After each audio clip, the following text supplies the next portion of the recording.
Oi, turma! Prontos para mais uma melhor aula do dia? Bom, vamos continuar então com o nosso assunto da termoquímica, tá? E hoje, para começar, eu vou fazer uma pequena revisão do que eu já falei para vocês nos outros vídeos de termoquímica, tá? Então vamos lá. Termoquímica, então, é o ramo da química que estuda as trocas de calores, né, de energia que acontece durante uma reação química. Então, quando acontece uma reação química, pode acontecer liberação de energia ou absorção de energia durante o processo da reação química. E aí nós teremos dois tipos de reações que vocês têm que saber. Reações que são chamadas de exotérmicas. Vamos lá então. Presta atenção aqui no exemplo, nessa reação.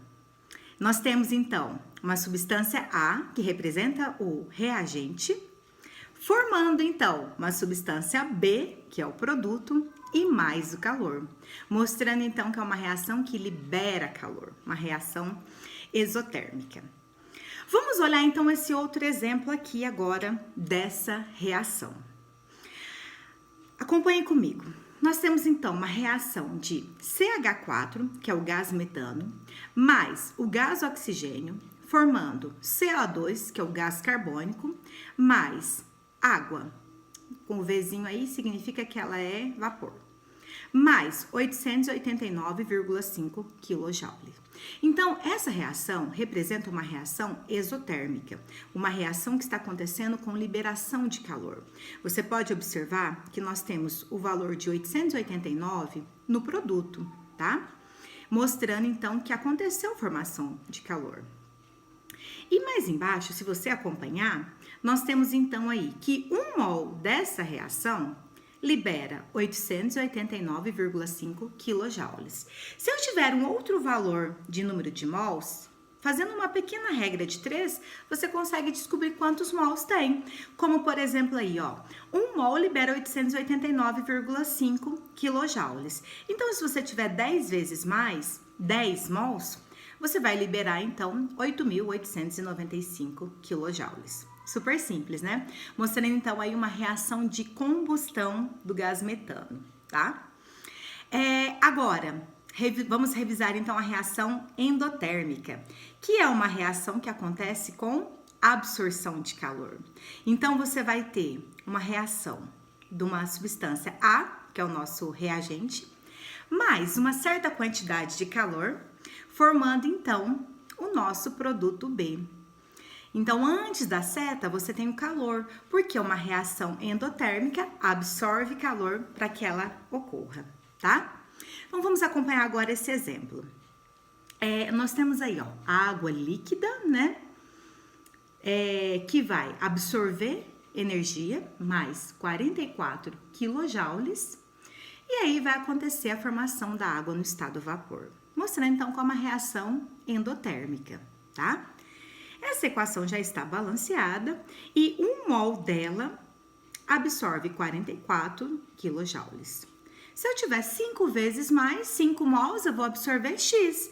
Por uma simples regra de 3, você consegue descobrir quantos quilojoules são necessários para que aconteça, então, uma absorção de 5 mols de água no estado líquido. Então, você vai precisar de 220 quilojoules, tá bom? Lembrando que como que a gente vai calcular essa energia das reações, tá?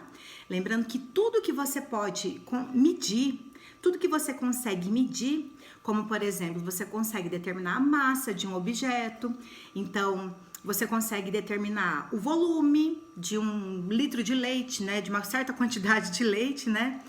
Tudo que você consegue medir é uma grandeza. Então, já que energia é uma grandeza, nós conseguimos medir a quantidade de energia que pode ser absorvida ou liberada numa reação química, então nós vamos usar a entalpia, que será a forma de determinar então a quantidade de energia absorvida ou liberada numa reação química, utilizando as unidades de grandeza de medida de energia, que é a caloria e o joule, tá? Então lembra que a entalpia é a forma é o nome, né, que nós vamos dar para a medida da grandeza da energia durante uma reação química, tá? E nós não conseguimos medir a energia só num pedaço de uma reação química. Nós não conseguimos determinar a energia só no início, só no fim, só de um pedaço. Nós conseguimos determinar a energia durante toda uma reação química, que para determinar o valor, nós utilizamos o equipamento chamado calorímetro, mas na hora de você resolver os exercícios, você não vai precisar dessa parte prática, porque todos os dados serão fornecidos no exercício, tá? Eu estou só falando como é que vai ser determinado na prática, né, esses valores utilizando um calorímetro. Mas quando a gente for fazer tudo para resolver os próprios exercícios, no enunciado vai ter todos os dados necessários que já foram feitos e calculados na prática, tá bom? Então vamos revisar como que nós conseguimos interpretar um gráfico de reação exotérmica e endotérmica. Vamos começar então com o gráfico de reação exotérmica. Acompanhe aqui comigo. Então, meninos, o gráfico da reação exotérmica, tá? Nós vamos ter então o reagente com uma determinada entalpia, igual vocês podem acompanhar aqui, que tá chamado de HR, tá? E depois, ó, temos aí o HP, que é a entalpia do produto, o valor da quantidade de energia que tem no produto, tá? Quando a reação é exotérmica, o valor do produto vai ser menor do que o do reagente, tá? Então, a entalpia do reagente, ela é maior que a entalpia do produto. Então, quando nós vamos substituir na fórmula do ΔH, que é a entalpia do produto menos a entalpia do reagente, nós vamos descobrir que o valor do ΔH vai dar menor do que zero, tá? Não é porque não tem energia, vai ter energia. Só que o sinal negativo vai indicar que está acontecendo liberação de energia, tá? Então, você vai obter um valor com sinal negativo e esse sinal negativo vai indicar para você, então, que está acontecendo liberação de energia, por isso que a reação, então, é exotérmica, tá?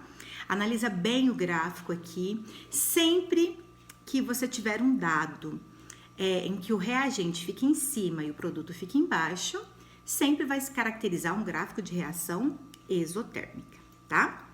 O gráfico de reação endotérmica, ele vai ser ao contrário. Por quê? A entalpia do reagente vai ser menor que a entalpia do produto. Então, na hora que você for substituir na fórmula do ΔH, que é ΔHP, né, que é a entalpia do produto, menos a entalpia do reagente, o ΔH vai dar sempre maior do que zero, tá? Olha essa equação, isso é bem legal. Então, ó, o A mais o calor vai formar a substância B, ou seja, uma reação de absorção, está absorvendo energia do meio, tá? Analisa o gráfico, presta atenção nos detalhes, tá? Que isso é bem simples. Bom, agora eu vou falar para vocês mais sobre a entalpia, sobre as formas como nós vamos calcular essa variação de energia, essa variação... Vamos começar novamente. Bom, agora eu vou falar para vocês sobre o cálculo do ΔH, tá?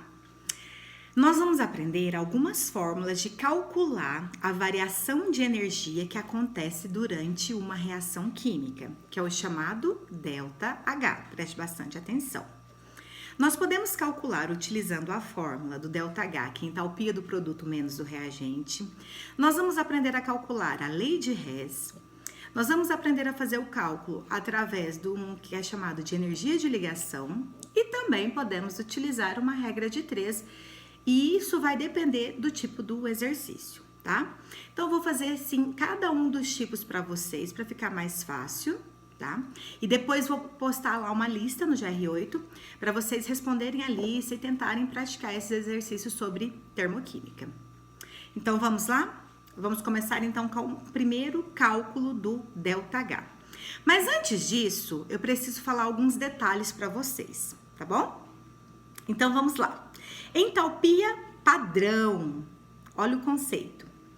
Entalpia padrão de uma substância corresponde à forma mais estável da substância a 1 atm a 25 graus Celsius. E essa entalpia padrão é indicado com H e essa bolinha em cima que vocês estão vendo, tá bom? Então, entalpia padrão, esse vai ser um valor determinado no laboratório, que você vai encontrar o valor específico no próprio exercício, tá? Mais um detalhe, toda substância que é simples, ela vai ter um valor de entalpia específico. Preste atenção agora no conceito. Entalpia de toda substância simples agora, né? O estado padrão e na sua forma alotrópica mais estável, mais comum, tem entalpia H igual a 0. Então, qualquer substância que seja simples, como O2, H2, Cl2, qualquer substância que apresente apenas um tipo de elemento químico, tá? Ela é chamada de substância simples e o valor do seu ΔH será sempre igual a 0. Toda substância simples tem ΔH igual a 0. Preste bastante atenção nesse dado, porque o exercício não vai te falar isso. Você já sabe que substância simples, o ΔH é 0. Você vai precisar desse valor para resolver alguns tipos de exercício, tá bom? Agora vamos então para a entalpia de formação. Se eu pegar duas substâncias simples e unir, eu consigo formar então uma substância composta, de uma forma bem simples, tá? Sim, para você entender bem mais fácil. Então vamos lá. Se eu pego, por exemplo, gás hidrogênio e o gás oxigênio, se eu juntar essas duas substâncias simples, eu vou formar uma molécula de água, tá? E aí eu vou ter então uma equação termoquímica, tá? Na termoquímica, é importante que as equações sejam sempre escritas da melhor forma possível, da forma mais correta, contendo todos os detalhes que serão importantes para a resolução de um exercício. Então, vamos lá ao que uma equação termoquímica deve ter. Preste bastante atenção. Então, a equação termoquímica deve ter a variação da entalpia, o valor do ΔH, os estados físicos de todos os participantes e também as variedades alotrópicas, caso existem. Por exemplo, se for o carbono, tem que especificar se é o carbono diamante ou se é o carbono grafite, tá? A temperatura e a pressão nas quais a reação ocorreu. Então, quando faz o cálculo do valor do ΔH, tem que especificar a qual temperatura e a qual pressão aquela reação está acontecendo. Geralmente são nas condições aí mais adequadas de 1 atm 25 graus Celsius, mas o exercício vai te dar os dados específicos do valor do ΔH. O número de mol dos elementos participantes. Então, a equação tem que estar balanceada para você saber, então, qual vai ser o número de mols de todos os elementos participantes. Isso é muito importante, tá? Equação termoquímica tem que estar aqui, ó, igual vocês estão vendo nesse exemplo aqui, agora. Eu tenho 1 mol de carbono grafite mais 1 mol de gás oxigênio, formando 1 mol de CO2. Preste atenção que todas as substâncias estão identificadas o estado físico, né, do O2 e do CO2, que é gasoso, e o carbono grafite, que é o seu estado alotrópico. E na frente está escrito ΔH menos 394 kJ, indicando que é uma reação exotérmica, por causa da presença do sinal negativo. Então, o sinal negativo só serve para indicar que ela é exotérmica. E na frente ainda temos, ó, 25 graus Celsius e 1 atm. Agora, olha o exemplo 2. Nós temos, então, 1 mol de NH3 gasoso, formando meio mol de N2 gasoso, mais 3 meios de H2 gasoso. Você pode verificar, então, que está presente os estados físicos, o número de mols, da equação dos coeficientes estequiométricos, mostrando que a equação está balanceada. E o valor do ΔH, que é mais 46,1 kJ, que você pode identificar que é uma substância endotérmica, uma reação endotérmica. para que acontecesse a decomposição da amônia, que é do NH3, você teve que absorver energia, tá? Agora, vamos começar então os cálculos para determinar o valor do ΔH. E para isso, eu vou falar então da entalpia de formação. Nós temos a entalpia de formação das substâncias. Posso pegar duas substâncias, reagir e vou formar uma nova substância, tá? O valor específico da formação de uma substância a partir de substâncias simples, preste atenção, substâncias simples, ele vai ser determinado no equipamento e lá você vai obter o valor exato aí desse ΔH da reação, tá? Então, o calor de formação, se for para formar uma substância composta a partir de substâncias simples, o valor do ΔH você não vai ter que calcular. O exercício vai fornecer para você, tá? Então, você só vai ter que fazer cálculos quando não for a partir de substâncias simples, que for de substâncias compostas, tá? Então, vamos lá. Então, vamos lá. Vai vir sempre uma tabela escrito aí.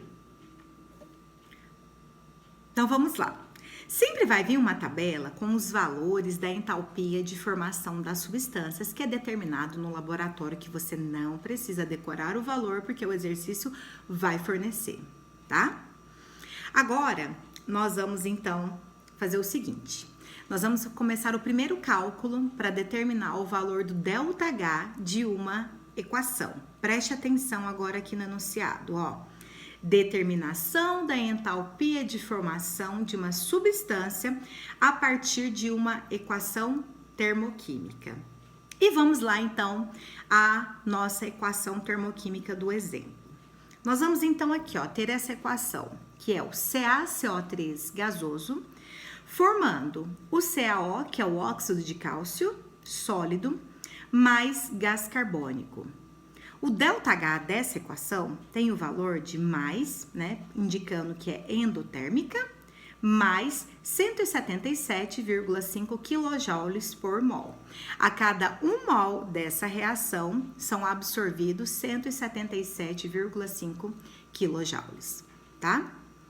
O objetivo aqui desse exercício será determinar o valor da entalpia de formação, tá? Preste bastante atenção. Entalpia de formação do CaCO3, que é o carbonato de cálcio. E o que nós vamos ter? Para a resolução desse exercício, nós temos o ΔH da equação e nós vamos ter os valores do ΔH dos dois produtos, do óxido de cálcio e do CO2, que é o gás carbônico. Esses valores que nós temos, nós conseguimos consultar na tabela periódica, não. Nós conseguimos consultar esses valores na tabela de entalpia padrão de formação, tá? O que nós vamos utilizar, então, agora para resolver o exercício? Nós vamos utilizar a fórmula do ΔH. ΔH é a entalpia do produto menos a entalpia do reagente, tá? Então, preste atenção agora na resolução. ΔH vai ser a entalpia do produto menos a entalpia do reagente. Nós temos o valor do ΔH da reação, que está lá na própria equação termoquímica, que vale 177,5. Então, vou substituir no valor do ΔH 177,5. Igual. Vou começar com a entalpia dos produtos. Nós temos dois produtos. Qual que vai ser a regra? Você vai pegar o número de mols, que é o valor do coeficiente estequiométrico, que para ambos vale 1. Então, aqui você vai pegar 1 vezes o valor da entalpia de formação, que é menos 635,5 para a entalpia do CaO, mais o valor da entalpia do CO2, do gás carbônico, que vale menos 394. Então, ó, a entalpia do produto, que é o HP, será formado pela soma das entalpias dos dois produtos, que é o óxido de cálcio, que é o CaO, mais o CO2, menos a entalpia do reagente, que é o CaCO3, que é o valor que eu não sei, que é a nossa incógnita. Aí, substituindo os valores, vai ficar mais 175,5 igual a menos 635,5 mais menos 394.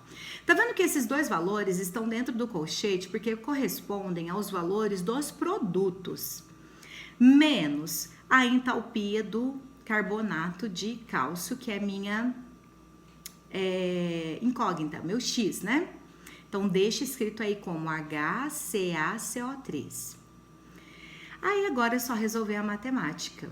Resolvendo o primeiro que está dentro do colchetes, fica mais 177,5 igual a menos 635,5 menos 394, menos a entalpia do carbonato de cálcio, que vai ficar a entalpia do carbonato de cálcio igual a menos 1029,5 menos 177,5, que tem como resposta final entalpia do carbonato de cálcio igual a menos 1.207 kJ por mol.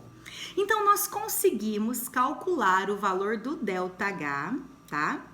Utilizando uma equação termoquímica. Então, nós utilizamos o conceito do valor do ΔH, que é a entalpia do produto, menos a entalpia do reagente, para calcular o valor do ΔH da reação.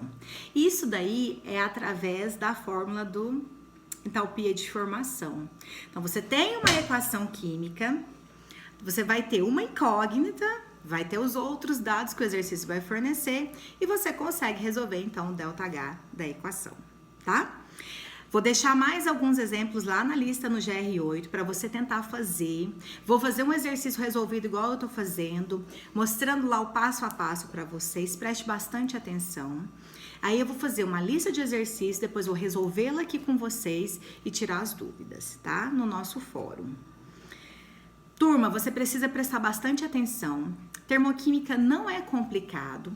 Talvez, assim, a parte de teoria fique um pouco complexa de você entender, mas na hora que você pegar o jeito para resolver os exercícios, vai ficar super simples, tá? São poucos tipos de exercícios que nós temos dentro da termoquímica e eu vou mostrar vários para vocês, tá? Então, hoje ficou o cálculo do ΔH, utilizando a fórmula, entalpia do produto menos entalpia do reagente. Porque numa próxima teoria eu vou ensinar a lei de Hess. Tchau! Tchau, turma! Beijo!